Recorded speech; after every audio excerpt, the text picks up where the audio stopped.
de couleurs, plus de facilité.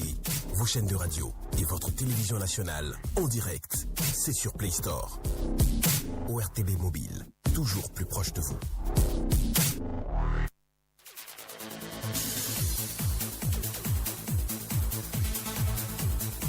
Tous les vendredis sur l'émission Nassouba, c'est la libre antenne. Vous avez la possibilité d'aborder au cours de cette émission un sujet qui vous intéresse. Composez donc le 96 21 50 40 à partir de 6h30 sur Radio Paraco.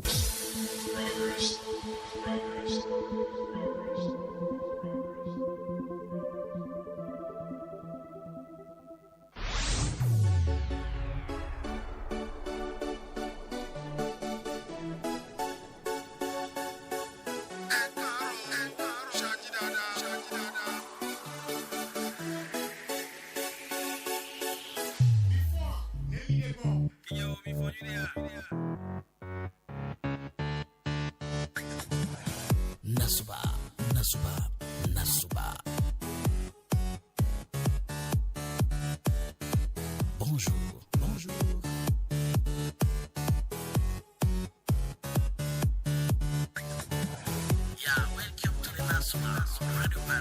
Welcome to Nassouba, le tremplin de l'actualité sur Radio Paraco.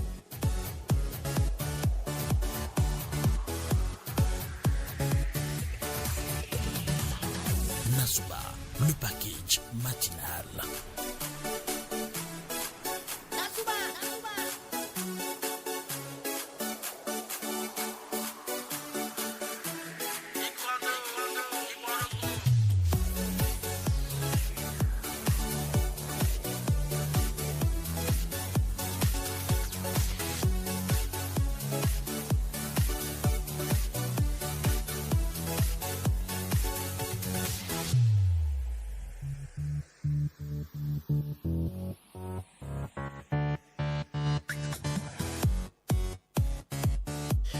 La vie, mesdames et messieurs, est l'examen le plus difficile. Beaucoup échouent parce qu'ils essaient de copier les autres sans réaliser que tout le monde n'a pas les mêmes questions.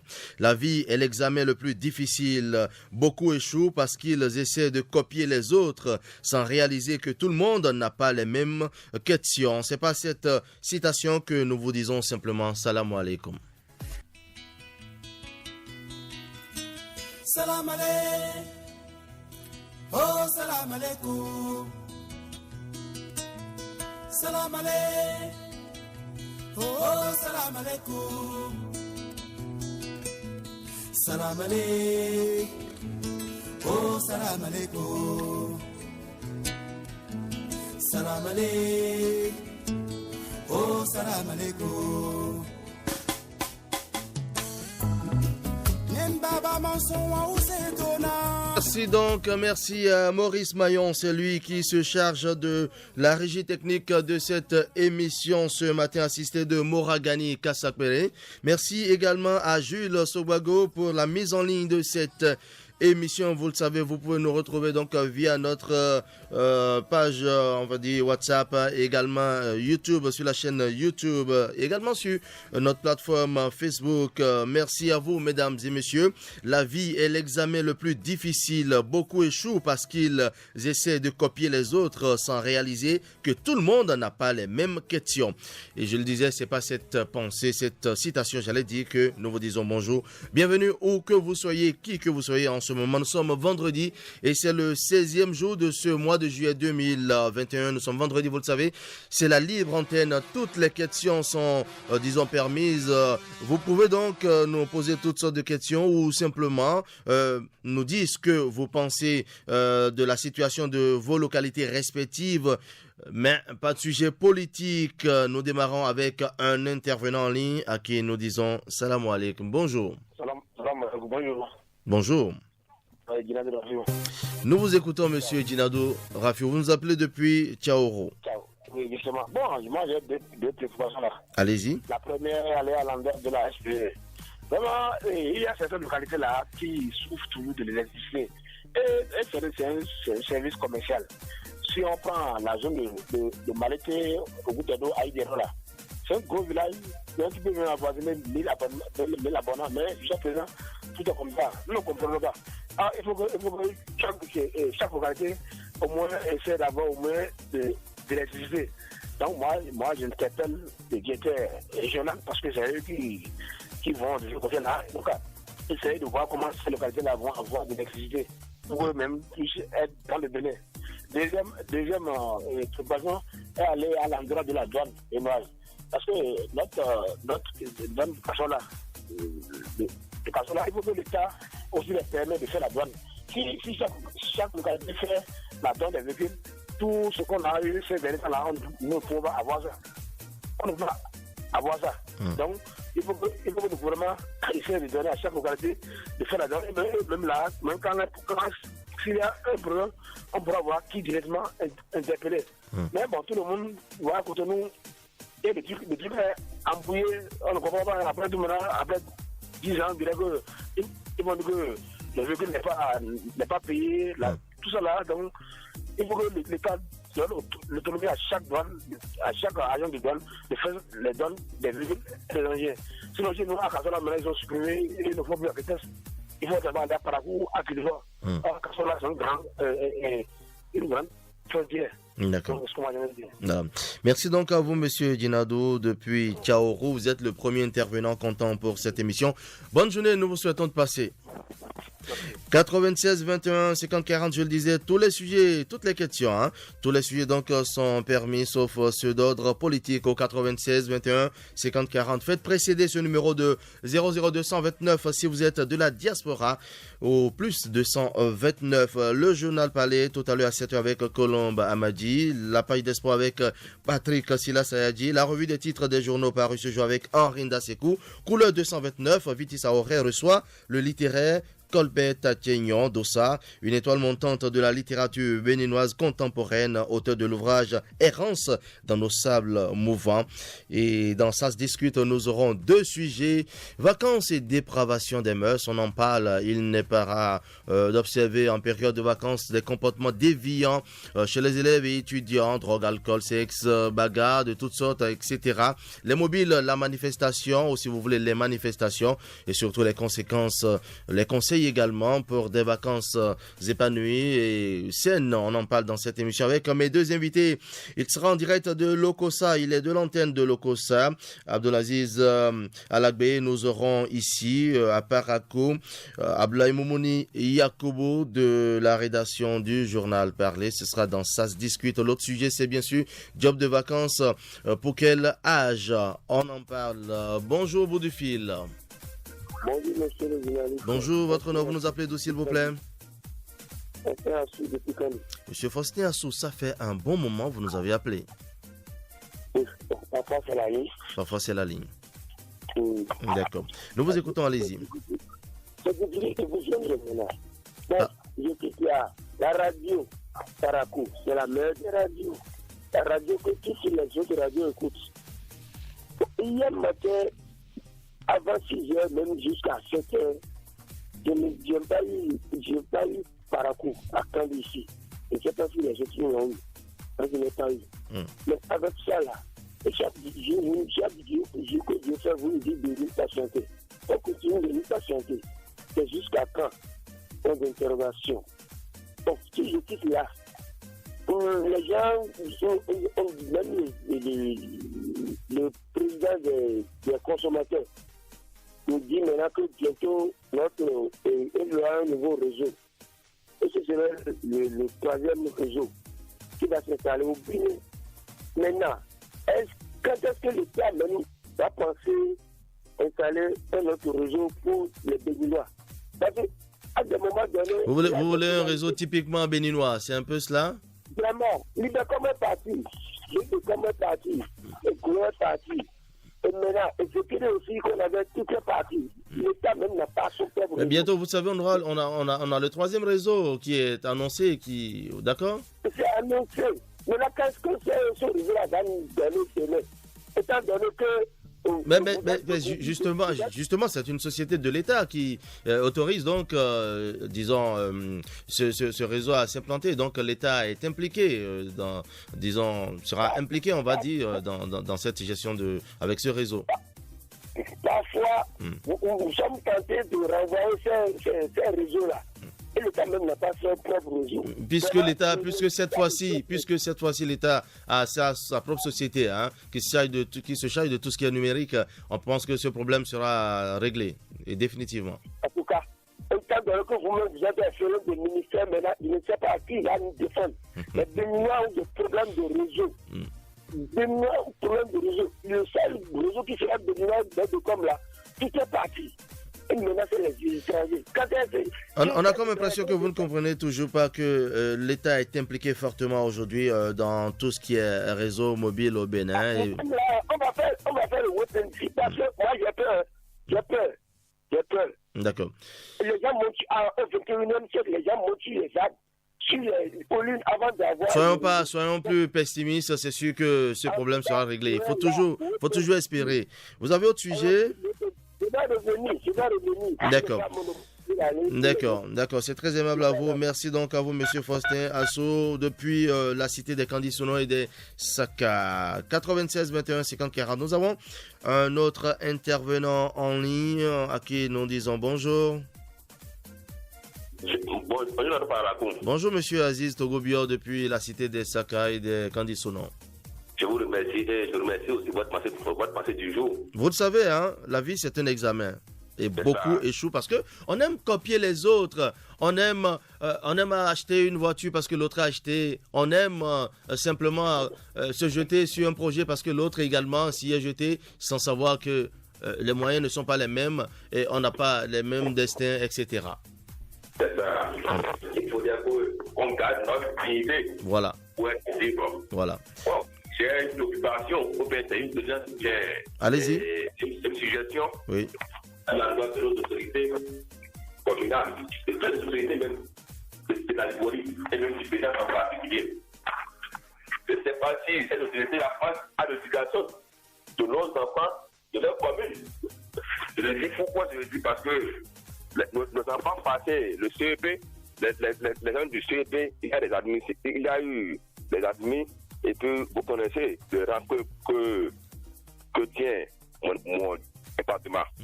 Et parmi ces admis, il y a un texte d'entrée au hôpital militaire. Donc, ils ont pris dans chaque département les 50 meilleurs filles, les 50 meilleurs garçons pour aller compétir. Et merci. Parmi ces 50... Du côté des filles également. J'ai 2 enfants, mes 2 filles sont retenues et puis j'ai un neveu au niveau des garçons qui a été retenu. Il faut voir, quand on parle de la commune, c'est lointain, il y a des enfants qui ont quitté carrément lointain pour nous go, c'est un peu partout. Or, je n'ai pas vu hier où les autorités communales puissent accompagner ces enfants. D'autres, ils ont pris la moto, ils ont la prise à surprise, tu l'as mais malgré ça, il y a des gens qui ont Vous auriez souhaité quand même qu'il y ait certaines dispositions pour accompagner ces enfants. Au niveau parce que chaque année, il faut des lois, soit disant que ça c'est pour l'éducation. Mais sur le terrain, il faudra qu'ils changent. Alors aujourd'hui, un enfant éduqué, c'est toute une nation. C'est toute une commune qui est éduquée. Eux, ils ont eu la chance d'être éduqués, d'être entretenus par certaines personnes. Aujourd'hui, ils sont là, ils sont bien. Aujourd'hui, quand on voyait j'ai vu les enfants, j'ai vu les parents. J'ai dit Dieu merci. Les membres de nos ancêtres pour nous accompagner. Les enfants, la moitié, la majorité sont des enfants qui ne sont même pas des intellectuels, des paysans, des artisans comme moi. D'accord, nous vous avons compris sur le sujet, donc un accompagnement, disons, à l'orée donc de ces compositions pour détecter les meilleurs. Ah oui. D'accord. Vous avez autre préoccupation?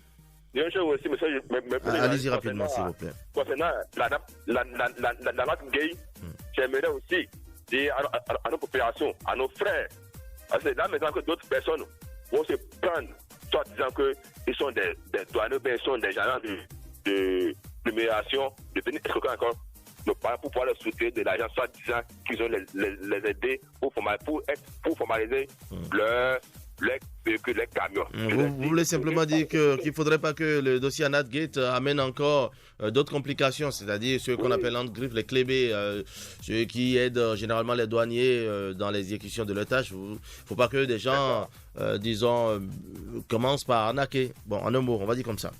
Ah oui, donc il faudra qu'ils soient vigilants. Il faudra que l'État aussi passe son direct pour pouvoir nous diminuer aussi les prix des douanes, parce que c'est ça qui fait tout est cher sur le plan national. Même le manger que nous mangeons, c'est cher. Même le cueillir aussi, c'est cher. Donc il faudra que là, il passe à ça. Je vous remercie.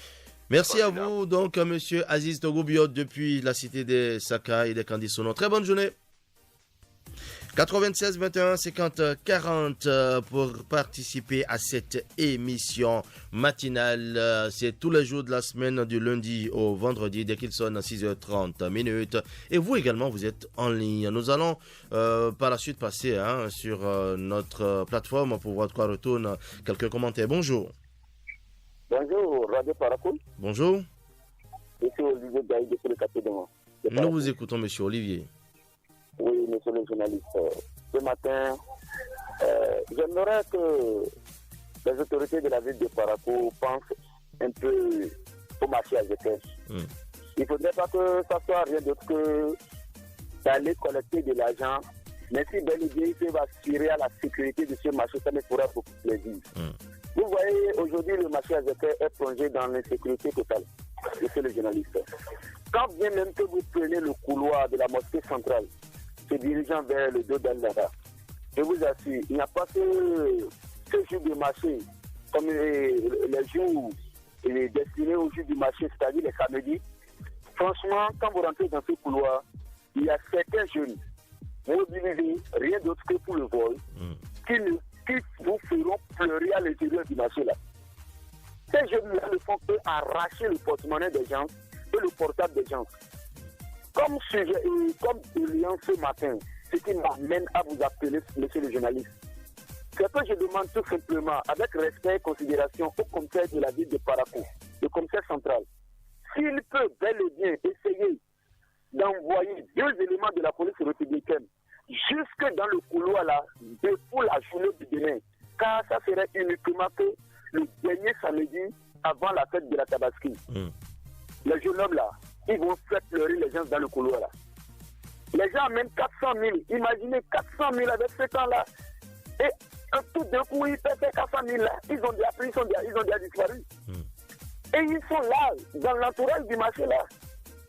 Donc si la police républicaine peut bel et bien, moi, le dire, je suis dans le couloir là, et je les vois. Mais on ne peut les dénoncer. Parce que nous constatons que même quand même que la police vient les chercher, le lendemain, on les revoit encore. Pourquoi ils reviennent? Et ça, nous ne le savons pas. Ça décourage un peu. S'ils peuvent nous aider à envoyer que des éléments de la police républicaine qui vont essayer de faire le tour, aller-retour, bien s'asseoir à quelque part là, jusqu'à la fermeture du marché. Franchement, monsieur le journaliste, ça me fera beaucoup plaisir. C'est une doléance de ma part. Ils n'ont qu'à m'écouter. C'est pour la sécurité du marché. Et c'est pour la sécurité de tout le monde. Voilà. Bonne continuité à vous. Merci et bonne journée à vous également. 96 21 50 40, 6 heures passées, on va dire de 47 minutes. Vous êtes très nombreux ce matin et on en profite pour faire un clin d'œil à tous nos amis de Natitengo, tous nos amis de Materi, de Tanguita, de Kobli. Bonjour. Bonjour, monsieur le journaliste. Bonjour.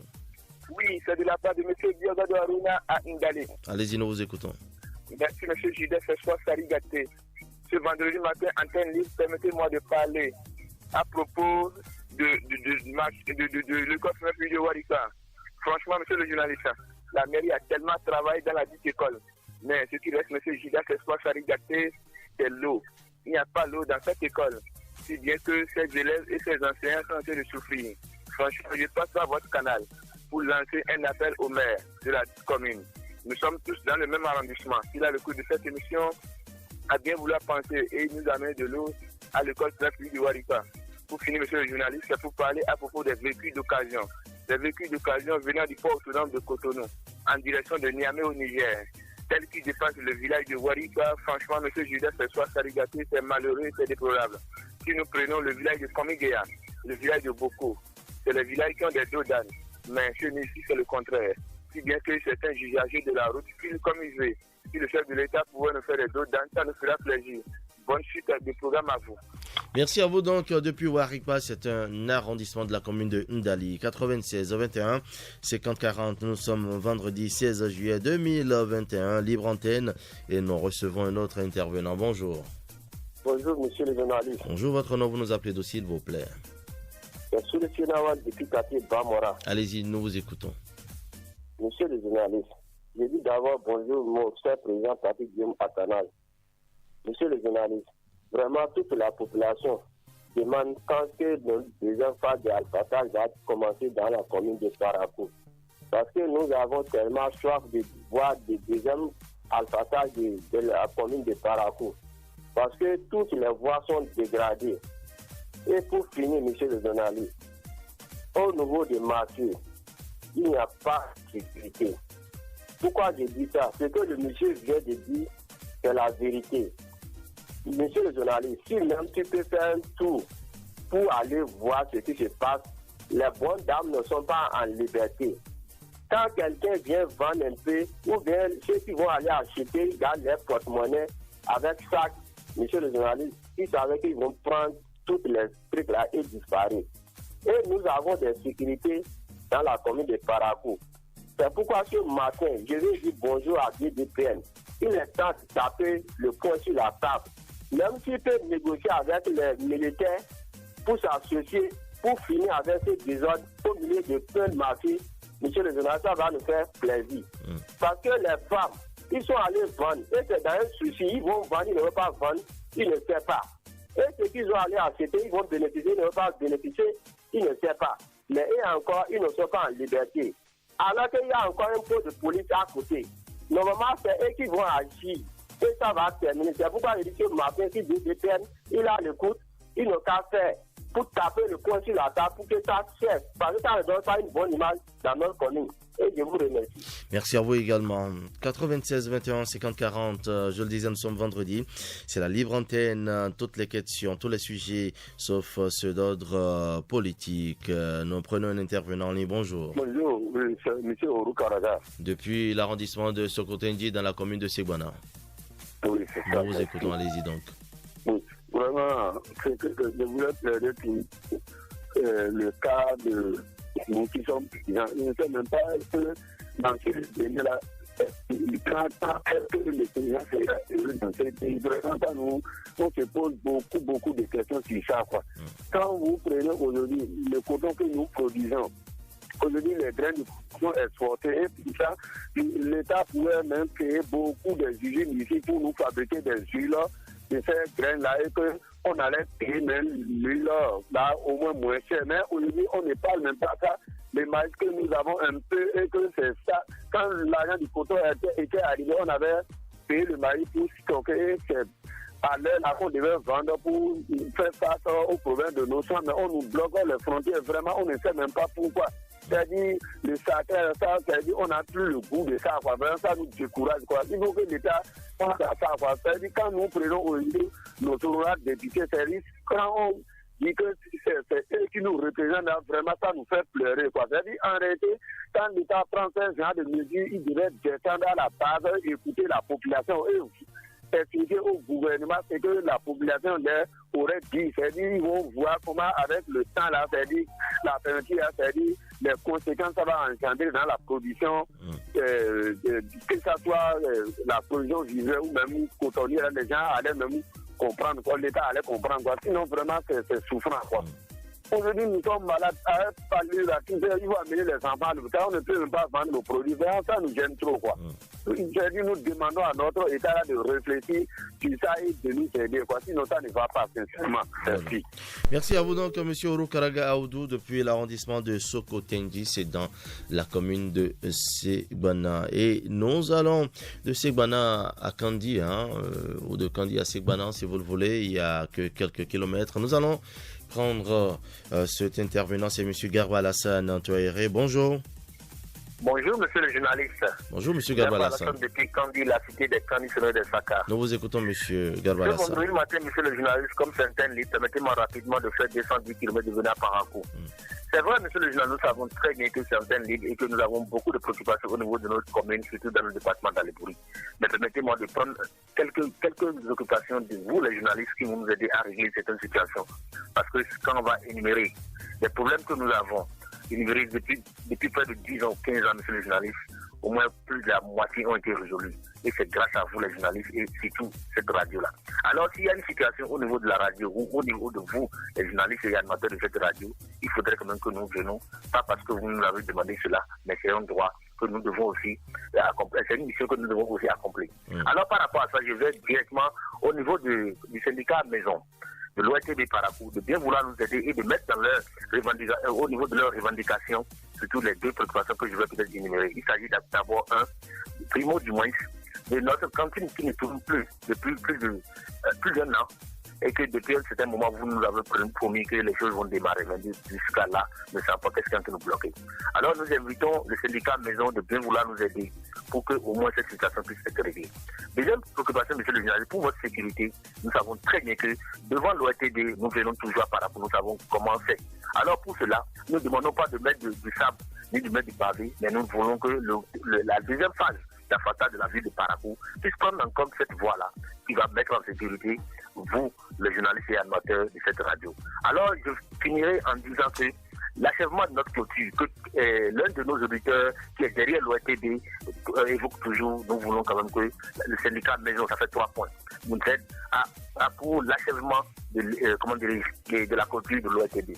Voilà mes préoccupations ce matin. Je vais peut-être revenir pour dire ce qui me préoccupe aussi au niveau de ma très chère communicante. Merci beaucoup, monsieur le journaliste. Merci à vous donc, Garba Alassane, depuis la cité des Sakai de Candisono. Merci à vous. 96 21 50 40. Vous avez encore un bout de temps pour nous appeler et participer à cette émission matinale. Bonjour. Bonjour. C'est Monsieur Kanafé depuis Banikani Parakou. Monsieur Kanafé Jean. Monsieur Jean Kanafé, nous vous écoutons. Oui, je vous appelle ce matin pour vous remercier d'une citation très instructive que vous avez mis à notre connaissance et vous prie de nous la rappeler. La vie est l'examen le plus difficile. Beaucoup échouent parce qu'ils essaient de copier les autres sans réaliser que tout le monde n'a pas les mêmes questions. D'accord, merci beaucoup et passez une bonne journée. Bonne journée à vous également, monsieur Jean.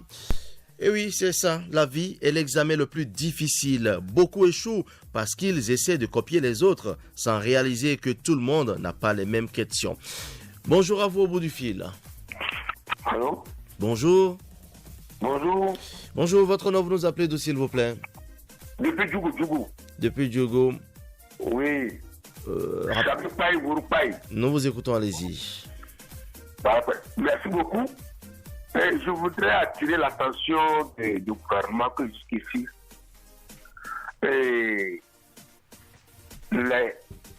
produits de première et de deuxième nécessité ne continuent pas à être chers dans nos marchés.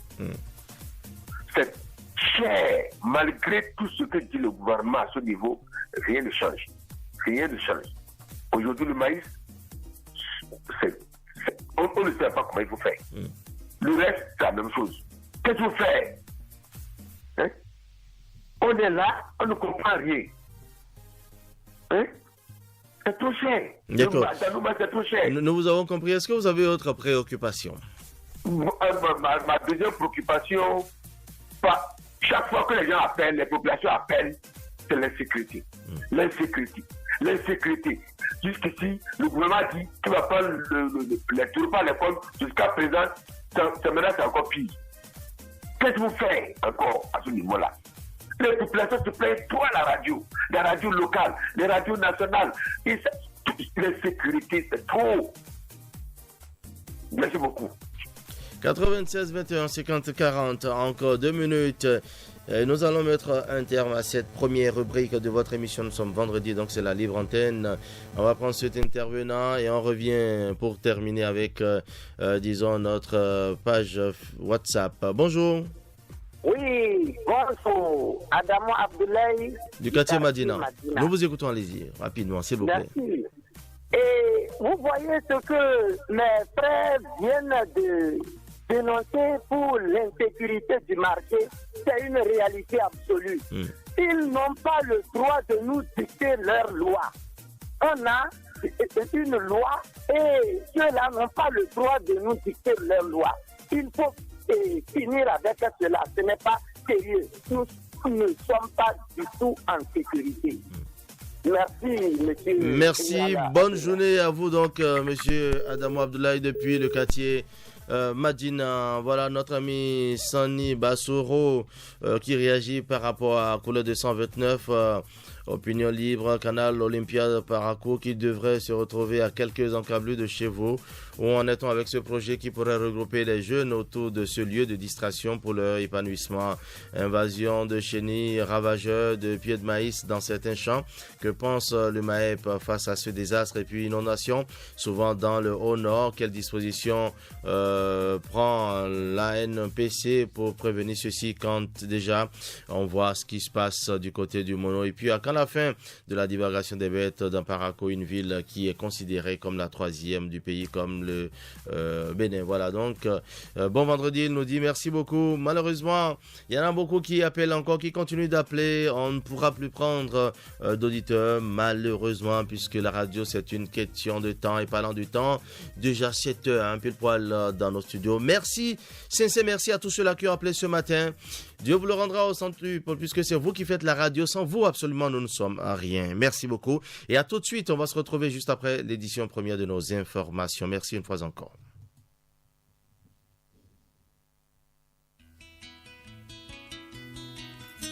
Salam alaikum. Oh, salam alaikum. Salam alaikum. Merci d'écouter Radio Parakou, il est 7h. Salam alaikum. Oh, salam alaikum. Salam alaikum. Oh, salam alaikum. Baba manson wa usedona Uneye konko Mwate sa tomaranku wakama Yesona na bekuro gafarakana Unsedwe biko Salam alaikum. Salam alaikum. Oh, salam alaikum. Salam alaikum. Oh, salam alaikum. L'ORTB se rapproche encore plus de vous. La nouvelle application mobile de l'ORTB avec plus de dynamique, plus de design, plus de couleurs, plus de facilité. Vos chaînes de radio et votre télévision nationale en direct, c'est sur Play Store. ORTB Mobile, toujours plus proche de vous. Le journal.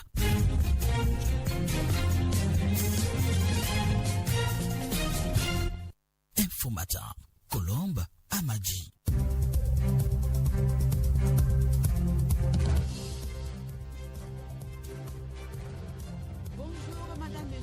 Bon réveil, bienvenue à la première session de l'actualité sur la station régionale de l'ORTB.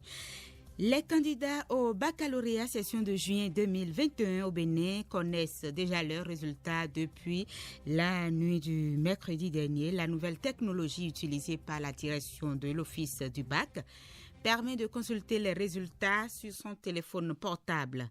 Cela a évité aux candidats de longues attentes et les attroupements au centre de délibération du lycée Mathieu Bouquet de Parakou. En attendant la suite de l'examen où les épreuves sportives vont être faites ce matin, quelques candidats rencontrés dans ce centre expriment leurs sentiments. C'est à travers le reportage de Afila Luchaliji. Je suis très contente d'avoir obtenu mon bac. C'est un grand job pour moi, une fierté pour ma famille. Une bonne ambiance règne dans la matinée de ce jeudi au lycée Mathieu Bouquet de Parakou. Au lendemain de la proclamation des résultats du bac 2021, les candidats admissibles prennent d'assaut ce centre de délibération pour les départements du Borgou et de l'Alibori. Amadou Mohamedou Abibou a accompagné sa femme admise. Ce matin, nous sommes là pour voir la programmation pour les épreuves orales et sportives. J'ai accompagné ma chérie qui est venue constater. Je suis très fier et très content pour le travail abattu. Je conseillerais qu'elle suive bien les épreuves sportives pour pouvoir décrocher une bonne mention. Je lui réaffirme mon soutien. D'un autre côté, un groupe d'amis venus pour la même cause manifeste leur joie. Des programmes de réjouissance sont déjà établis. Dans notre groupe, nous sommes tous admissibles et c'est quelque chose de génial. On prévoit faire quelque chose pour marquer cette joie Parce que vu que certains iront en vacances, d'autres iront continuer ailleurs, on veut au moins fêter pour fêter nos dernières retrouvailles entre amis. Au niveau de la supervision, les responsables s'affairent pour la suite de l'examen. Serge Armel Atenoukon, superviseur responsable du baccalauréat dans le Borgou et l'Alibori. Vendredi 16 juillet, à partir donc de 7h, les candidats sont attendus dans les différents centres prévus à cet effet. Le samedi, donc, il y aura l'épreuve d'économie familiale et sociale. Il y aura également le dessin et les langues nationales. Ainsi, nous allons le lundi poursuivre avec l'épreuve de musique et en même temps les épreuves d'éducation physique et sportive. Pour le superviseur, le taux de 64,42% au plan national est un record. Il félicite les efforts de tout le corps d'encadrement et le gouvernement. Il rappelle aux candidats l'importance des épreuves restantes. Ces derniers doivent donc se rendre dans les centres de composition à l'heure et avec les pièces nécessaires. Merci à Philalou Tchaledji. Madame, Monsieur, faisons un tour pour recevoir en direct depuis le lycée Mathieu Bouquet de Parakou, Boniface Biaou. Boniface qui va nous parler du démarrage des épreuves physiques et sportives du baccalauréat session de juillet 2021. Bonjour Boniface Biaou. Bonjour Colomba Madi, le lycée Mathieu Bouquet de Parakou où nous sommes postés ici déjà depuis 6h15. Il faut signaler que ça grouille déjà de monde. Les candidats admissibles à qui le rendez-vous est donné à 7h pour le démarrage des activités ce matin ont joué donc la carte de la prudence. Ils ont préféré prendre tôt le rendez-vous pour avoir le contrôle sur tout ce qui se passe et s'assurer que rien ne leur échappe. En effet, s'il y a la joie de compter déjà parmi les admissibles, le stress de la suite du processus et bien évidemment la peur d'aller avec succès jusqu'au bout du dit se lit encore dans les visages. En dehors donc des candidats présents, nous avons également les enseignants qui sont là et qui ont commencé déjà la concertation entre eux pour pouvoir lancer dans les minutes qui suivent véritablement les activités. On les aperçoit en conciliabule avec Madame le proviseur du lycée Mathieu Bouquet que j'aperçois donc là devant moi. Et aussi, ce qui n'est pas à négliger au lycée Mathieu Bouquet ici, nous avons les bonnes dames qui également sont en train d'installer tout simplement les étals parce qu'il faut dire que c'est parti pour une journée de travail et ces candidats qui sont venus doivent également se nourrir, avoir donc de l'énergie dans le corps pour pouvoir bien évidemment passer correctement ces activités sportives. Alors, nous avons les bonnes dames qui également sont en train de s'installer sous des arbres quelque part pour pouvoir donner à manger aux candidats qui sont venus ici. Voilà déjà un peu l'ambiance que nous pouvons décrire au lycée Mathieu Bouquet ici ce matin. Colomba Madi. Merci Boniface Biaou, revenez-nous et vous allez nous confirmer que à 8h, ces épreuves sportives et physiques ont démarré effectivement. Nous continuons oui. Donc cette... Oui, Colomba m'a dit de toute façon, à l'allure où vont les choses ici à 8h, c'est sûr que ces épreuves vont véritablement démarrer. Et il faut dire pour le compte de ce jour, on aura deux groupes. Un premier groupe qui donc va s'adonner à l'économie familiale et sociale. Ça, c'est de 7h à 10h. Et parallèlement, un autre groupe qui serait en train de faire le sport de 7h également à 11h. Et il est prévu également pour ceux qui doivent faire le sport, une seconde partie de 14h à 18h.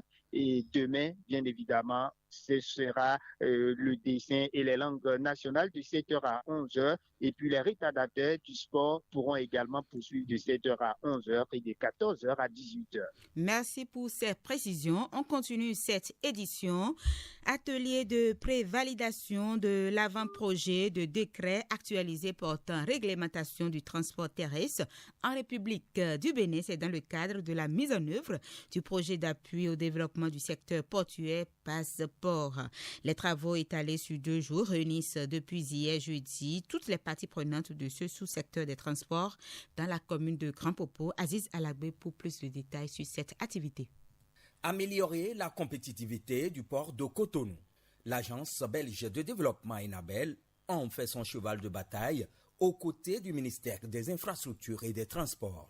La prévalidation de l'avant-projet de décret actualisé portant réglementation du transport terrestre en République du Bénin est l'une des étapes essentielles du projet novateur. Jérôme Oza, assistant technique à Enabel. Et ce projet ambitionne de contribuer à l'amélioration de la compétitivité du port de Cotonou, dont l'importance pour l'économie béninoise n'est plus à démontrer, pour un port dont l'essentiel des débouchés se trouve au niveau des pays de l'Interland. Urbain Chiakwe, représentant le ministre des Infrastructures et des Transports. Je voudrais adresser mes sincères remerciements à l'endroit du Royaume de la Belgique qui, à travers Enabel et le projet Passport, accompagne le ministère dans le cadre de l'actualisation du décret. Durant donc les 2 jours de travaux, vous serez invités à passer au peigne fin les différentes dispositions contenues dans l'avant-projet de décret. Ce processus d'actualisation financé par Enabel va à terme conduire à un nouveau décret devant être adopté en Conseil des ministres. Ali Hassan Babouni, président du collectif des transporteurs du Bénin. Nous avons des lois réglementaires qui datent de 1979. Donc si aujourd'hui on nous appelle pour vous revoir ces lois-là en 2021, nous sommes aux anges. Dans un souci d'efficacité, Enabel s'engage à accompagner le ministère des Infrastructures et des Transports dans la vulgarisation soutenue du dit décret une fois adopté. De retour de Grand Popo, Aziz Alagbe, Radio Bénin. De retour de Grand Popo, posons à présent nos pieds à Parakou ici. Jeunesse et politique publique au Bénin. La thématique a focalisé les attentions à Parakou. Le camp, c'est une initiative de l'Association des anciens boursiers du programme Yali au Bénin. Ce camp mobilise une centaine de jeunes béninois, nous précise Boniface Biaou dans ce reportage. L'Association des anciens boursiers du Yali, soucieuse d'une relève de qualité au Bénin. Ce souci justifie l'organisation du Yompo Camp 2021 à Parakou. Emion Dokoui, président de l'association. Les jeunes représentent aujourd'hui l'avenir de notre pays. Et c'est la principale raison pour laquelle nous devons nous assurer qu'elle est bien formée, outillée et préparée à relever les nombreux défis de notre pays. Ce camp bénéficie du soutien de l'ambassade des États-Unis au Bénin, un soutien qui se justifie par la volonté des USA de contribuer à la formation des jeunes pour le renforcement de la démocratie. Perry Stamp, directeur des affaires publiques de l'ambassade des USA au Bénin. Le peuple américain souhaite contribuer à l'éducation civique de la jeunesse béninoise et au renforcement de la gouvernance démocratique ici au Bénin. Le deuxième adjoint au maire de Parakou apprécie l'initiative du camp, Mustapha Orougankou. Je loue cette initiative qui aura pour finalité de mettre les jeunes au cœur du processus de développement dans toutes les communautés. La préfecture du Borgou invite les jeunes à tirer grand profit de cette belle opportunité. Sani Biobaye, secrétaire général. Je vous exhorte à accorder un grand intérêt aux villes qui seront développées. Aussi, je voudrais vous exhorter à renouveler votre engagement à l'issue de la formation, pour bien vous impliquer dans le processus de mise en œuvre des politiques publiques dans vos localités respectives. Les autorités municipales comme préfectorales s'engagent à accompagner la mise en application des résolutions qui sortiront de ces assises.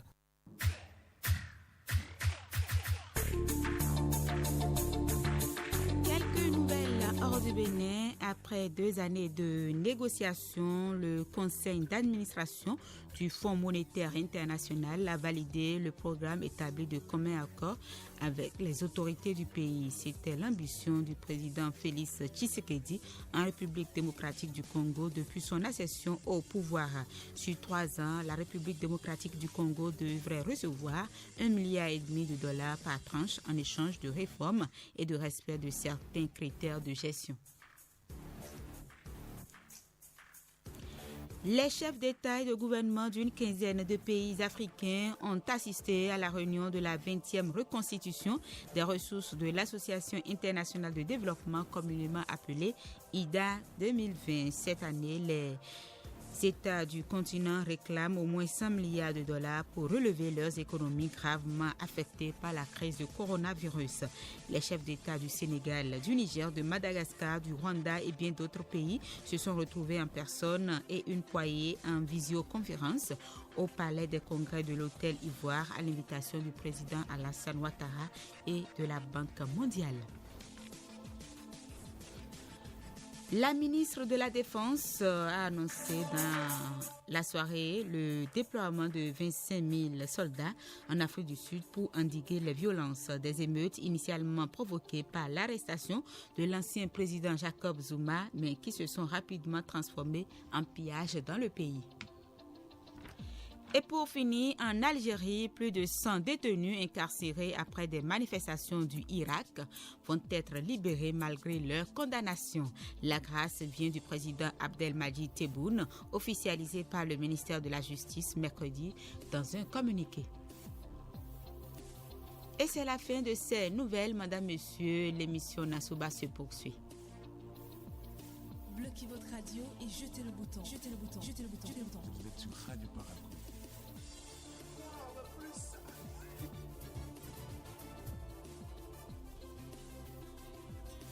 Salam alaikum. Oh, salam alaikum. Salam alaikum. Oh, salam alaikum. Salam alaikum. Oh, salam alaikum. Salam alaikum. Oh, salam alaikum. Baba manson wa usedona Uneye konko Mate sa tomaranku wakama Yesona na bekuro kafarakana Unsedwe biko Salam alaikum Salam alaikum Oh salam alaikum Salam alaikum. Oh, salam alaikum. Oui. Salam alaikum. Oh, salam alaikum. Salam alaikum. Oh, salam alaikum.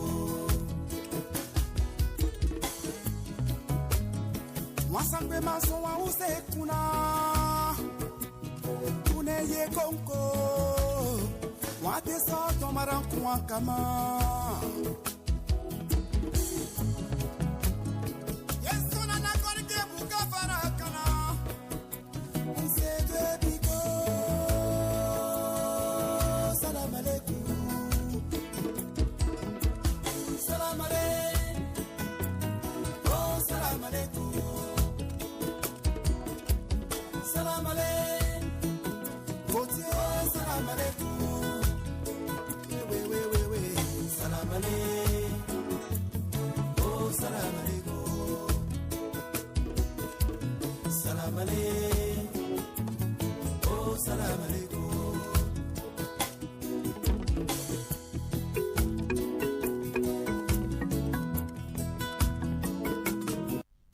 On va dire donc merci à Colombe Amadi. Mesdames et messieurs, cette émission se poursuit. Voici donc la page des sports après ceci. Les sports.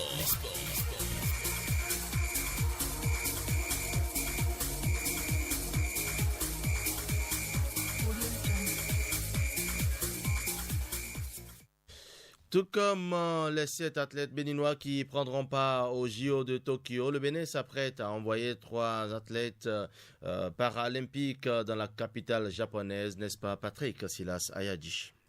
C'est exact, Gildas Espoir Sarigate. Le comité national paralympique CNP du Bénin a tenu cette semaine à son siège à Cotonou une conférence de presse, occasion pour l'institution de faire le point de la préparation des athlètes béninois en passe de rallier Tokyo pour le compte des Jeux paralympiques 2020. On retrouve Hugues Zinsouzunon et Blaise Adampo. Face à la presse sportive, le président de la Fédération béninoise handisport évoque la présence du Bénin aux Jeux paralympiques Tokyo 2020.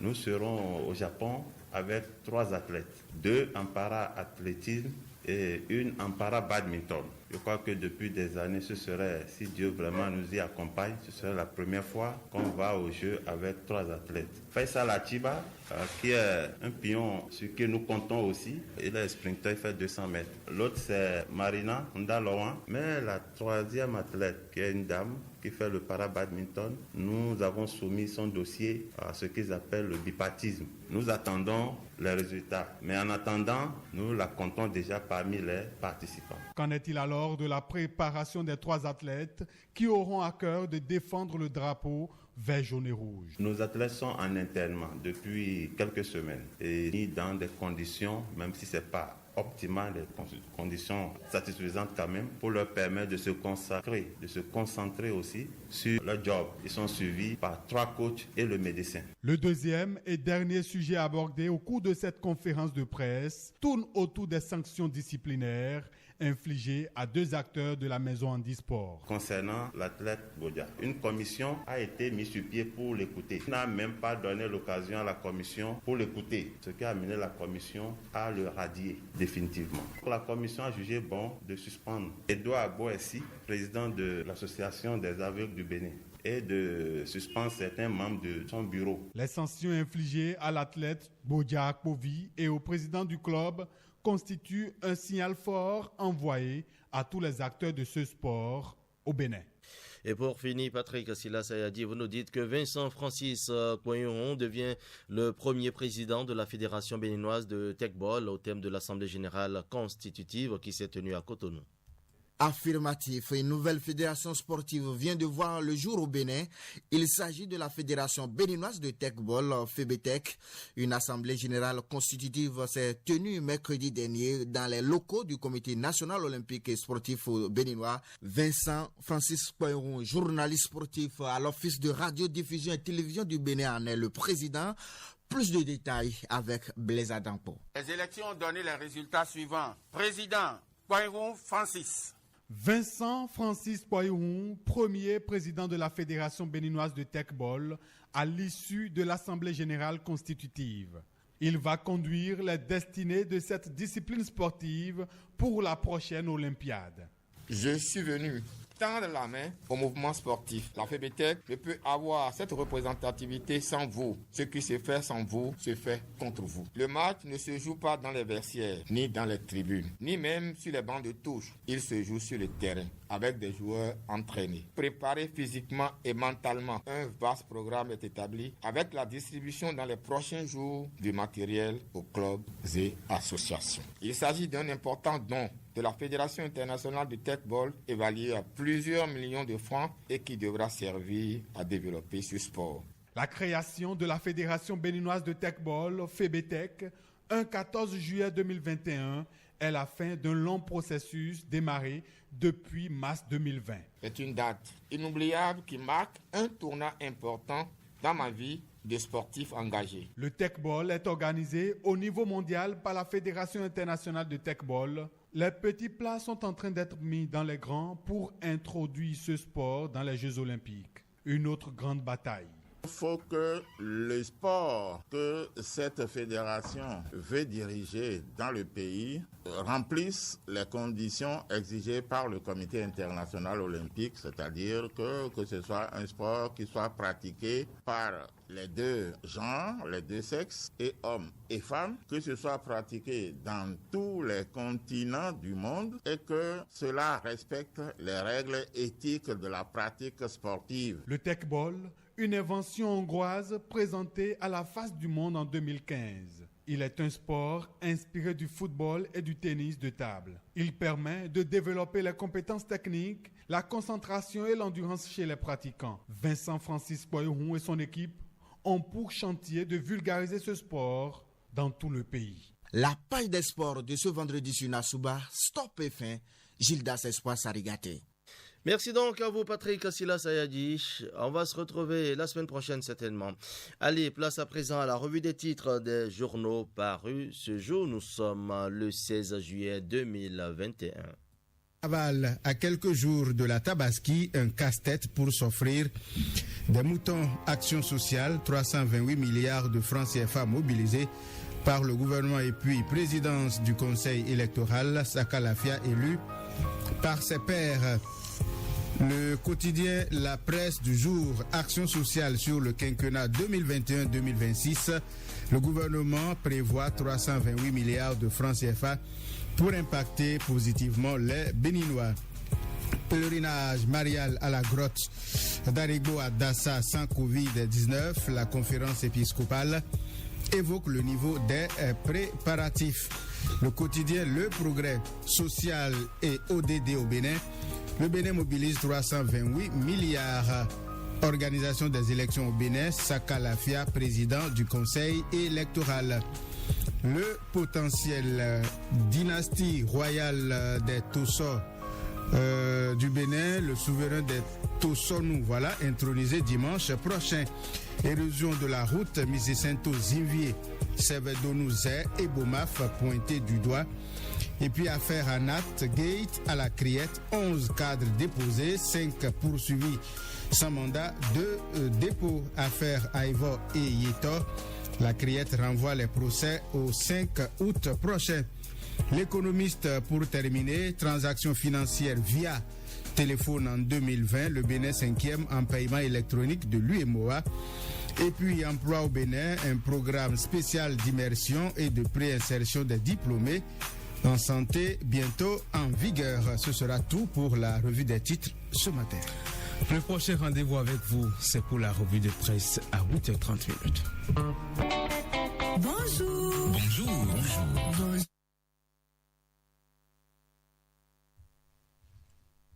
Merci donc à vous Henrinda Seko. On va sans transition faire incursion donc dans couleur 229.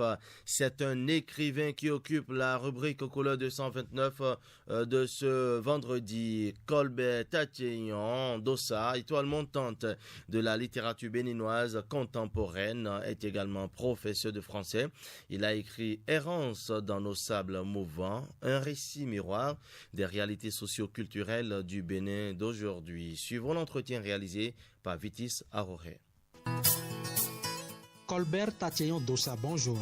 Bonjour, chers journalistes, bonjour à tous nos auditeurs. Vous faites partie de la nouvelle génération des écrivains béninois. Qu'est-ce qui a forgé l'art de l'écriture en vous? Je dirais que c'est surtout mon expérience de lecteur. Je suis un passionné de lecture. La lecture, c'est un art, c'est une lumière qui vous révèle votre être. Mais il ne suffit pas d'être un lecteur pour être un écrivain, ça vous le savez. Parce que l'écriture a quelque chose de divin, de mystérieux. À un moment donné, j'ai senti qu'il y a une force qui me pousse à dire et qui me dit ce que je dois dire. À partir de ce moment, il faut commencer à se chercher. Chercher surtout la meilleure manière de rendre le message. Et ça, c'est encore quelque chose qu'on ne saurait vraiment expliquer. Donc, je me suis mis comme ça à un moment donné et c'est comme ça que j'ai lancé la première œuvre pour voir ce que ça va donner. En 2017, vous avez sorti votre premier chef-d'œuvre. Il est intitulé Errance dans nos sables mouvants. Sur la page de couverture, on lit l'inscription autofiction. Pourquoi une telle précision? L'œuvre porte en première de couverture la mention autofiction, comme on l'aurait fait pour n'importe quel genre littéraire. Il s'agit en réalité d'une variante de roman autobiographique. Roman autobiographique qui est un genre à travers lequel on assiste à la fictionnalisation de la vie de l'auteur. C'est un peu la même chose avec l'autofiction, à la nuance que on ne table pas ici forcément sur la vie de l'auteur ou son vécu, mais c'est une variante qui permet à l'auteur de jouer tout simplement avec son vécu, avec le vécu de ceux qui l'entourent, de jouer avec ses rêves, de fantasmer, si vous voulez, sur sa vie. Errance dans nos sables mouvants parle de quoi? Je signale à nos amis auditeurs que c'est un ouvrage de 139 pages. Errance dans nos sables mouvants est un recueil de 10 récits autofictionnels, subdivisés en 2 parties, à savoir les funambules de la famille et la deuxième, les relents de nos sillons de sel. La première partie du moins porte sur la vie des vacataires, les mésaventures des vacataires, qui constitue, vous le savez, une catégorie d'enseignants marginalisés dans notre pays.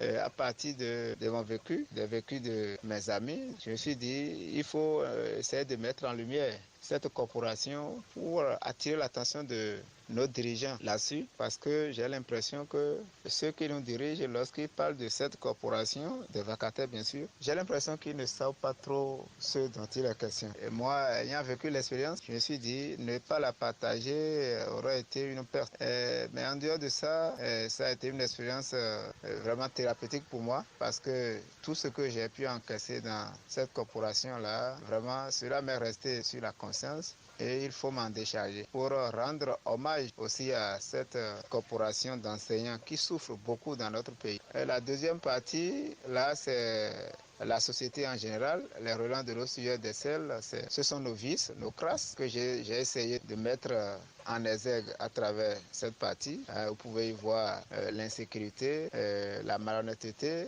au sein de la société, la corruption, donc autant de maux dont nous souffrons et qu'on ne saurait taire. Colbert Tatcheyon Dossa, Errance dans nos sables mouvants, se caractérise par sa simplicité langagière. Pourquoi avez-vous opté pour ce style? Moi, je suis de nature simple et je ne veux pas que la lecture soit une corvée parce que moi-même, je ne la ressens pas comme telle. Lorsque je prends un livre et je n'arrive pas à lire, je dépose, je n'ai de compte à rendre à personne. C'est déjà très difficile d'acheter un livre. Maintenant, que ce soit encore difficile qu'on le lise, ce serait une double peine. Il faut quand même que le style soit digeste pour que le message puisse passer. Comment le public accueille-t-il ce livre depuis 2 ans qu'il existe? L'accueil que le public a accordé à ce livre est un accueil vraiment satisfaisant, un accueil d'espoir, parce que le livre n'est pas resté inaperçu depuis qu'il est sur le marché. Grâce à ce livre, nous avons déjà participé à plusieurs initiatives. Le plus récent, c'est la caravane du livre avec la librairie Notre-Dame. Puis le concours Lire, c'est lire, un concours qui est actuellement en cours et qui a sélectionné le livre pour un compte rendu critique de la part des candidats. Et bien avant ça, il y a eu une initiative souvent la lecture qui a encore sélectionné le livre. Donc, le livre fait son petit bonhomme de chemin et c'est tout cela qui nous donne vraiment de l'espoir. Parlez-nous de vos projets littéraires. En termes de projet littéraire, c'est notre prochaine parution qui est déjà fin prête. C'est un autre recueil de récits. Et le public aura le temps de découvrir. Colbert Tatcheyon Dossa, merci.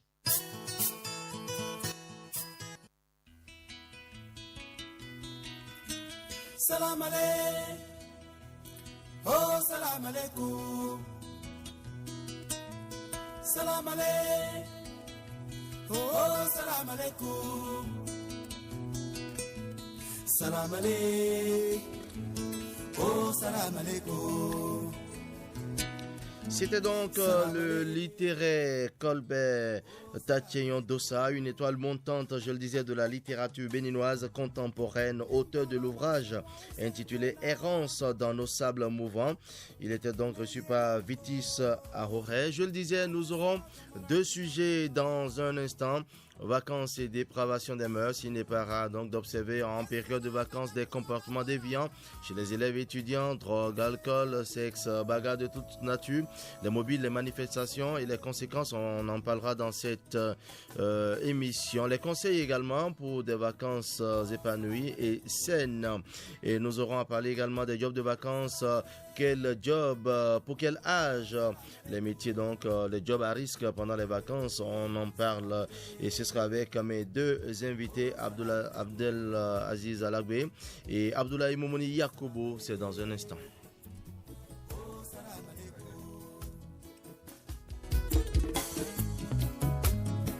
Wasangwe maso wa usekuna Tuneye konko Wate soto maranku wakama Yesuna na korike buka farakana Nsede biko Salam alaikum. Merci donc à mes deux débatteurs déjà en ligne. On va dire bonjour à vous, Aziz Alagbe. Bonjour, Gildas Espoir Sarigate. Bonjour à toute l'équipe. Également à mon co-débatteur, Abdoulaye Moumouni Yacoub. Abdoulaye Moumouni Yacoub, bonjour. Bonjour, Espoir Gildas Sarigate. Bonjour à tous les auditeurs de la régionale de l'ORTB. Voilà, Aziz Alagbe, comment se porte le département du Mono? Je dirais très bien, très très bien même, et il faut l'accroître, cette qualité de vie ici au niveau du Mono-Koufo. Certes, il y a des inquiétudes parce que le fleuve Mono a repris encore son rythme de montée des eaux, mais c'est un phénomène naturel, l'on ne saurait aller contre. Voilà. Merci à vous. Avec vous, nous allons débattre de deux sujets. Nous parlons des vacances, Aziz Alagbe, vous le savez, et généralement pendant les vacances, il n'est pas rare d'observer des comportements déviants des élèves, des étudiants. C'est l'alcool, c'est les fêtes, c'est le sexe, c'est la drogue, on va dire comme ça, c'est des bagarres de toute nature. Voilà. Alors, on m'a dit, pourrait-on évoquer quelques mobiles liés donc à ce constat? Ben oui, il y a d'abord en un premier point le contrôle parental, la responsabilité parentale qui prévaut largement sur cette déviance-là, parce que pour un enfant qui est bien suivi, normalement devrait passer de bonnes vacances. Et vous savez, passer de bonnes vacances augure déjà de ce que la rentrée sera belle. Voilà. Vous voyez. Nous sommes en intro, je ne veux pas aller plus loin que ça. Et je vous reviens juste après, ceci. Oui, bien sûr. Ça se discute. Faites-vous une idée claire de l'actualité.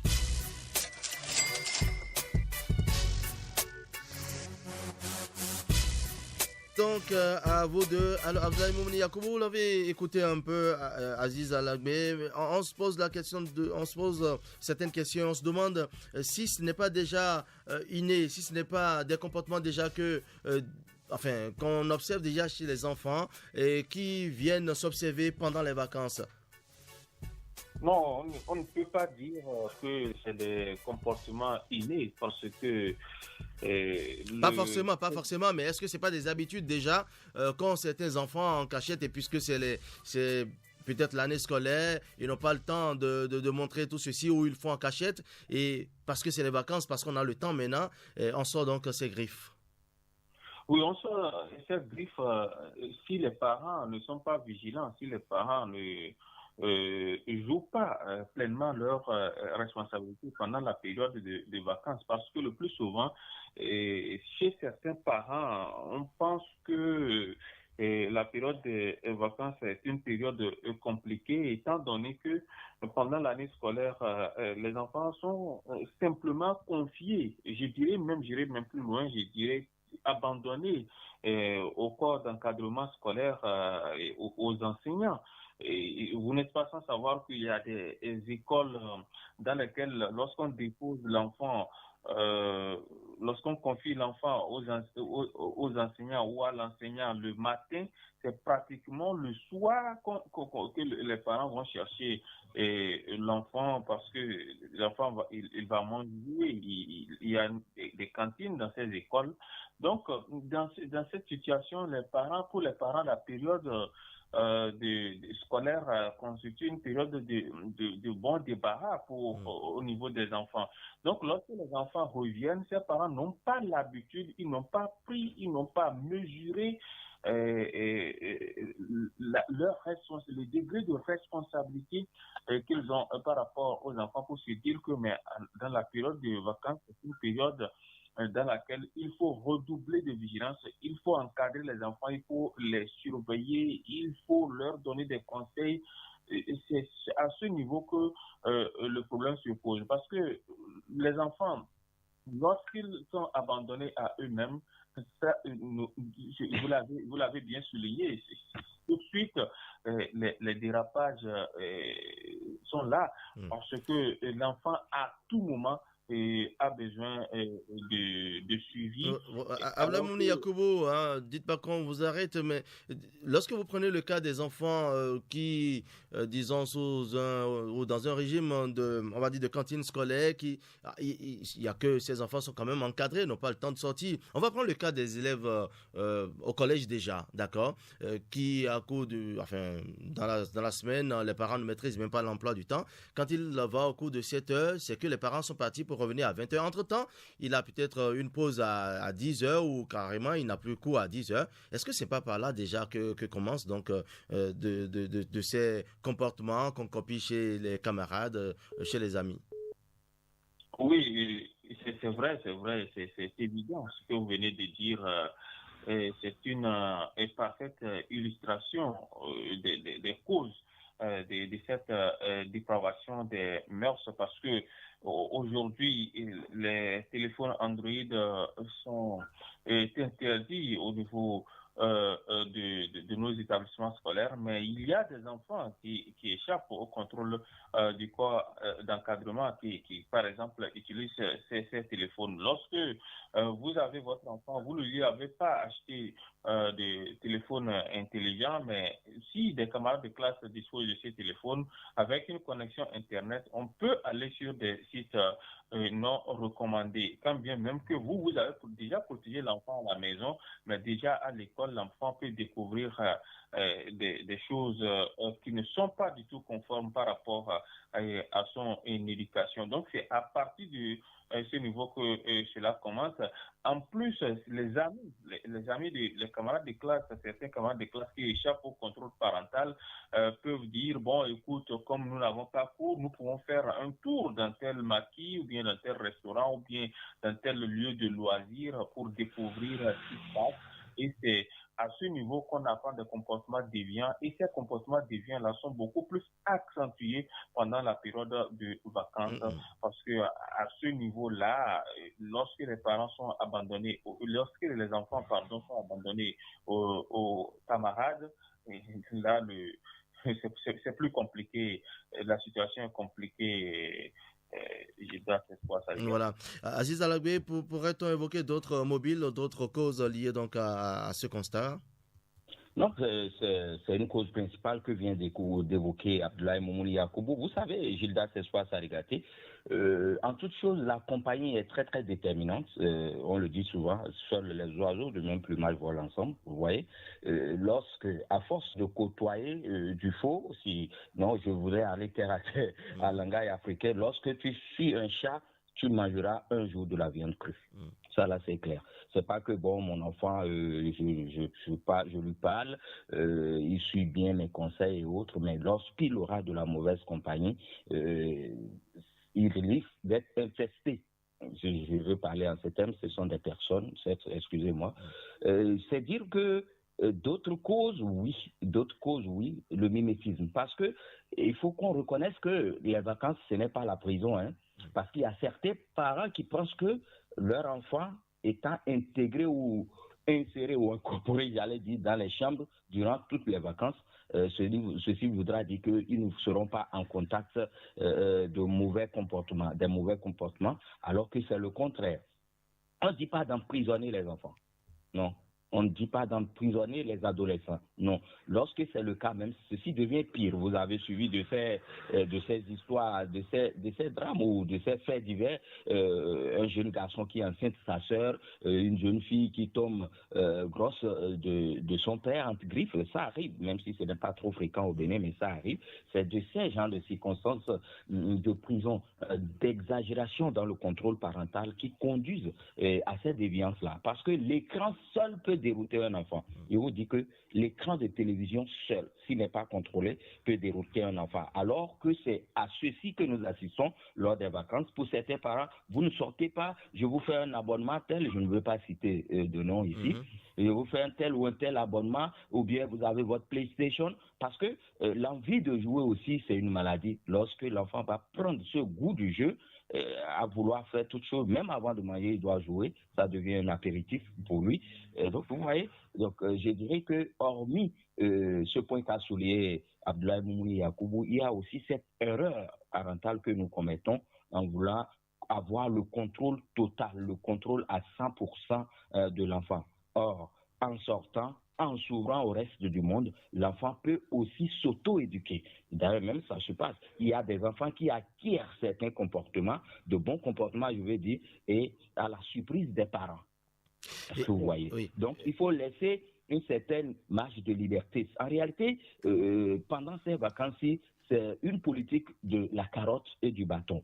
Allez, on ouvre un peu les vannes et les enfants soufflent un peu, ils prennent de l'air, de bel air, on revient, on travaille un peu et on reprend encore avec les distractions, ainsi de suite, avec un contrôle strict et rigoureux. Et lorsque vous parlez de contrôle, c'est qu'on constate, bien évidemment, on constate qu'il y a des parents qui pendant les vacances, sortent avec, c'est-à-dire en famille, avec les enfants, sont à côté, même si c'est aller dans une buvette, ils sont ensemble, ils contrôlent, ils voient les boissons que prennent les enfants. Ça fait du bien, ça fait du bien.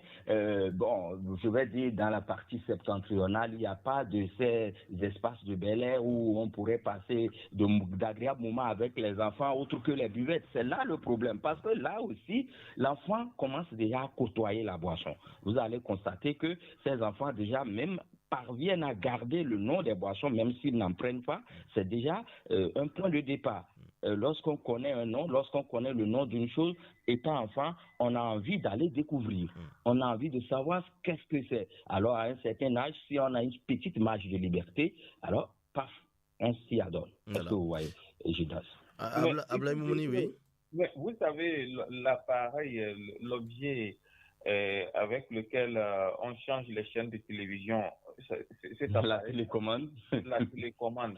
La télécommande en réalité ne commande, la télécommande en réalité ne commande plus la télé. La télécommande commande aujourd'hui nos enfants.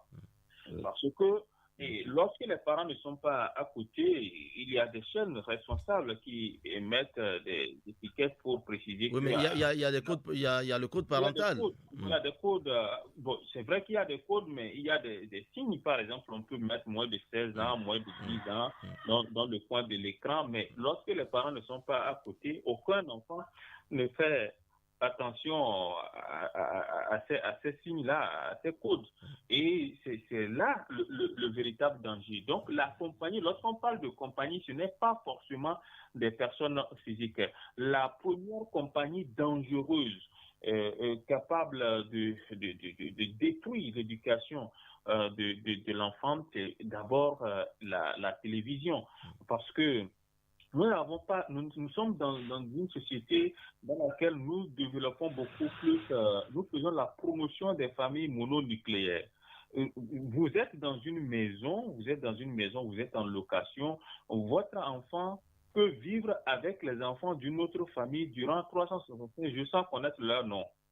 Et lorsque l'enfant sort déjà dans la cour, on lui demande tout de suite de retourner dans la chambre. L'enfant est pratiquement enfermé. On ne développe pas les relations familiales entre les familles voisines.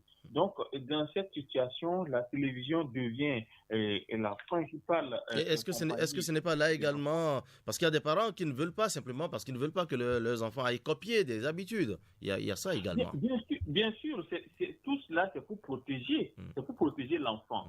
Mais en voulant protéger l'enfant, il ne faut pas le surexposer à d'autres effets. Parce que, comme nous sommes en train de le souligner, il y a l'écran qui joue un très très grand rôle dans la formation de nos enfants.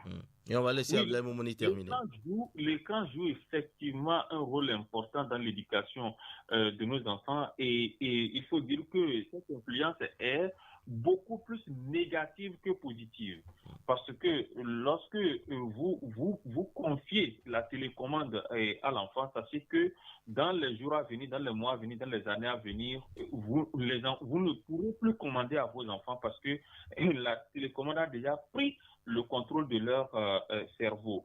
Donc, à ce niveau-là, je crois qu'il faudrait faire très attention. Les parents doivent comprendre qu'en période de vacances, la protection de l'enfant ne se limite pas seulement par rapport à son environnement immédiat, par rapport à l'extérieur, mais aussi en interne au niveau de la maison, au niveau de la télévision. Voilà. Et puisque nous parlons... Oui, allez-y. Lorsque les enfants sortent, Aziz Alagoué l'a si bien évoqué, mais je voudrais insister sur cet aspect. Vous avez parlé des parents qui sortent avec les enfants pour aller en buvette, pour prendre un rafraîchissement. Moi, je ne suis pas pour. Il n'y a pas que ça, hein, pour aller prendre par exemple de la glace. Bien sûr, oui. Là, ça se comprend déjà. Il y a des restaurants spécialisés dans les grandes villes comme Cotonou, dans une certaine mesure, Porto Novo, mais si nous prenons les villes du septentrion. Il y en a également, loin de faire de la publicité, il y en a également. Oui, il y en a quelques coins, à Barako, surtout les enfants peuvent mieux se détendre. Mais les enfants peuvent mieux se détendre pour prendre de la glace, mais à quel prix? Est-ce que tous les parents ont cette opportunité? C'est là la véritable question. Oui, mais vous voyez également des parents qui se déplacent avec toute la famille, avec une bouteille de sucrerie de 250 ou de 300. Oui. Je dis bien, je précise. Je dis, moi, je ne suis pas pour que les enfants fréquentent des restaurants dans lesquels les bières et autres boissons coulent. Parce que ces enfants peuvent être tentés de découvrir un certain nombre de choses. Moi, j'ai vu des parents dans des restaurants qui ont demandé à leur enfant de goûter la bière. Mais l'enfant goûte la bière une fois, deux fois, trois fois, il voit que la bière a plus de goût pour lui que les boissons sucrées. Et je crois qu'à ce niveau-là, déjà, si son âge ne lui permettait pas de faire... Et justement, Abdelmoumni Yacoub, nous parlons donc nous ne parlons pas forcément des gamins, nous parlons déjà de ces enfants qui sont en âge quand même de puberté et voilà. Donc, l'autre chose aussi, puisque nous parlons des mobiles, de la manifestation et des conséquences liées donc à tout ce que nous sommes en train de dire et de comment est-ce qu'il faut faire pour passer de bonnes vacances, des vacances épanouies et saines. Il y a que certains parents, c'est du retour des vacances de leurs enfants qu'ils constatent des habitudes. Alors qu'il faut bien envoyer l'enfant chez sa tante, chez son oncle. Oui. Avant, là, il faudrait qu'on soit direct, que tous les parents qui reçoivent des vacanciers ne nous envoient point. Là, c'est une réalité. Avant d'envoyer un enfant dans une région, un enfant déjà dans une maison, il faut avoir étudié. Bon, les parents savent que bon, c'est tel, il est comme ça, mais autour de lui, qu'est-ce qui se passe? Même dans une région, par exemple, une région... Est-ce qu'il faut envoyer déjà l'enfant avec une prescription et il dit, mon enfant, attention, surveillez-le, il fait ci, il fait ça, ou bien, je ne sais pas. Non, mais bon, nous parlons d'abord du site d'accueil, sinon de la maison d'accueil ou de la famille d'accueil du vacancier. Et il faudrait mieux connaître cette maison et savoir, bon, le comportement approximatif des enfants, des nouveaux enfants, de ces nouveaux contacts. Ça, là, il faudrait le faire nécessairement. On prend un enfant et bim, on l'envoie là où on veut. Mais les résultats sont souvent désagréables, mais parfois agréables. Je dis parfois, mais c'est les rares... Parfois agréable lorsque vous avez un enfant, par exemple, récalcitrant et qui va en vacances, qui revient et qui devient droit et docile, vous ne comprenez pas pourquoi. Oui, il a eu la chance de rencontrer du rock là-bas, parce qu'au village, par exemple, si vous venez avec les bétadines d'enfants de ville, il y a certains enfants qui vont vous redresser au premier contact. Nous, on a subi ces cas-là. Lorsque vous allez en vacances au village, il y a de ces jeux considérés comme des jeux brutaux en ville, mais au village, ce sont des jeux et même les adultes regardent, il faut les laisser, ça va passer. Ça va passer parce que c'est une partie de l'éducation africaine. Est-ce que vous voyez? Ce qu'on considère en ville comme jeu dangereux, jeu brutal, au village, ce n'est pas le cas. Oui, Abdoulaye. On va écouter Abdoulaye Moumouni Yacoub. C'est en votre temps, Aziz Alagoué. Mais notre temps n'est pas si loin que ça. Mais ce n'est pas si loin, mais le temps est révolu. Aujourd'hui, vous ne pouvez pas voir les villages dans lesquels vous allez découvrir des enfants qui font des jeux plus ou moins brutaux, mais qui ne se blessent pas. Aujourd'hui, c'est ces villages-là, on les compte au bout du doigt. Aujourd'hui, ce sur quoi il faut mettre l'accent, vous avez bien commencé par les énumérer, c'est au niveau de la responsabilité des parents, parce qu'il y a des parents qui, effectivement, continuent d'être rigoureux dans l'éducation des enfants, même en période de vacances. Mais il y a également des parents qui sont négligents, certains parents qui sont négligents au niveau de l'éducation des enfants depuis l'année scolaire, et cela se poursuit jusqu'à la période de vacances. Lorsque les enfants sont confiés à une domestique, par exemple, pendant l'année scolaire, et que cela doit se poursuivre pendant les vacances, vous envoyez votre enfant pendant les vacances dans les mains de la domestique. Ne vous attendez pas que l'enfant ne change pas de comportement à son retour, parce que l'éducation de la domestique n'est pas l'éducation de la mère de famille. Donc, c'est des situations qu'il faut d'abord prioritairement analyser avant d'envoyer les enfants en vacances. Et il faut tenir compte également de leur âge, parce que c'est là le miracle. Parce qu'un enfant adolescent a des comportements beaucoup plus bouillants qu'un enfant. On va tenir compte de leur âge, certes, Abdoulaye Mouni Yakou, mais tenir compte également du sexe, parce que c'est un peu difficile quand il s'agit d'envoyer des filles, par exemple, en vacances, et des garçons également, ce n'est toujours pas aisé. Oui, le sexe, on doit en tenir forcément compte, mais c'est un jeu naturel. Ce qui cause le problème des femmes, ce sont que des hommes, c'est-à-dire le sexe masculin, le problème de ces filles-là pendant les vacances. Et vous savez mieux que moi que c'est la période la mieux indiquée pour ces apprenants qui ont été entre-temps coincés entre l'école et la maison, de s'ouvrir et de chercher à savoir ce qu'est le sexe. Parce que la plupart du temps, c'est pendant les vacances, on se donne rendez-vous au village, on sait que on a une amie qui te kiffe là-bas, excusez-moi l'expression, il y a un ami qui doit venir et on s'attend à tout cela. C'est que le parent ne pourra pas... Non, les parents ne pourront pas tout contrôler. Il faudrait l'assistance, je veux parler des parents primitifs, les parents directs, il faudrait l'assistance de toute la société. Parce qu'on observe, on voit pendant les vacances, d'abord, il y a de ces enfants-là qui ont une garde-robe. On va laisser Aziz aller au bout. Il y a de ces enfants qui ont une garde-robe particulière, je vous assure tout. Moi, j'étais entre-temps en vacances, quelque part dans un village dont je vais taire le nom, où une vacancière est sortie en tenue moulante, en collant, comme on l'appelle vulgairement, avec couleur peau. Là, on dirait que c'est sa peau. Il y a un vieux qui est sorti de sa conception, c'était par temps de pluie. Le vieux a vu la demoiselle, le vieux est tombé évanoui. Il est tombé. Le vieux est tombé. Donc, il y a tout ça. La société, à ce niveau, devait corriger le tort causé à cette personne de troisième âge qui ne s'en revenait pas que dans son village, quelqu'un puisse sortir nu. Parce qu'elle était sortie nue. Moi, j'étais témoin. Donc, les enfants en voyage... Non. Oui, bien sûr, une tenue moulante qui de toute façon, tel que Aziz le dit... de ton corps, oui. Il n'y a que la responsabilité des parents est engagée. Abdoulaye Mouni Yakoubou, oui.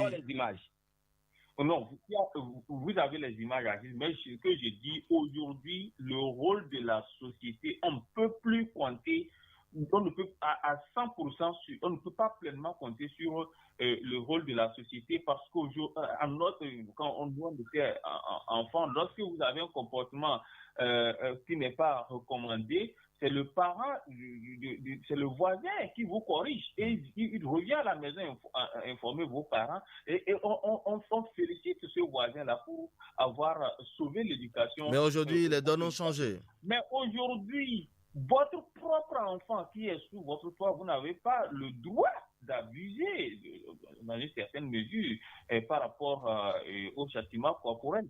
Maintenant, lorsque vous sortez dans la rue, vous voyez l'enfant d'autrui, parce qu'il a eu un comportement déviant, vous corrigez l'enfant, vous allez vous retrouver devant le procureur de la République. Voilà, nous sommes pressés. Oui, allez-y rapidement, nous sommes pressés par le temps. Nous devons respecter également le droit à l'intégrité physique de l'enfant. L'enfant est protégé au niveau juridique. Voilà, Donc, voilà. Ablamouni Yakoubou, Aziz Alabé, nous n'avons pas. Protection, oui, 30 secondes, en 30 secondes, vous permettez, la protection juridique n'exclut pas la surveillance parentale ou la surveillance de la société. Il faudrait qu'on harmonise tout. La justice ne peut pas prendre en otage le devenir des enfants. Parce que quand ils deviennent récalcitrants, ce n'est pas la justice qui supporte, c'est la société. C'est la société. C'est ça voilà. le problème. Merci à vous deux. On n'a pas pu aborder le second sujet. On parlait tantôt donc du job de vacances. Pour quel âge? Certainement pour la semaine prochaine. La semaine prochaine, Aziz Alabé, la semaine prochaine. Merci quand même. De toute façon, on retient que la responsabilité des parents est totalement, enfin, les parents doivent prendre sur eux cette responsabilité donc de surveiller les enfants, d'encadrer les enfants pendant les vacances, de ne pas les laisser. Et là où iront également les enfants, il faudrait donc savoir quelles sont les habitudes des enfants qu'ils vont accueillir donc vos enfants. Il faut tenir compte d'un certain nombre de paramètres pour éviter donc que les enfants reviennent avec des comportements déviants et donc puissent passer de très bonnes vacances. Merci à vous donc, Abdoulaye Moumouni Yakoubou. Merci, très belle journée. Merci à vous, merci également à vous. L'homme de l'Okosa, pourrait-on dire? Ah oui, d'ici peu de temps. Voilà. En 12, certainement, c'est la descente dans la cité del Koubou. J'espère que vous me réservez un accueil chaleureux. Et on espère également du bon APC de l'Okosa ici à Parakou. Et du com aussi, du com avec beaucoup de piment. Abdoulaye Moumouni Yakoubou. Voilà, merci beaucoup. Merci Gilles. Merci, très bonne journée à vous. Voilà, merci à Jules Sogbago pour la mise en ligne. Merci à Moragani Kassakwele. Merci également à Maurice Mayon. C'était donc votre émission. Prochain rendez-vous lundi, ce sera avec Prince Ernest Agbota. Portez-vous bien. Bonne journée à chacun et à tous.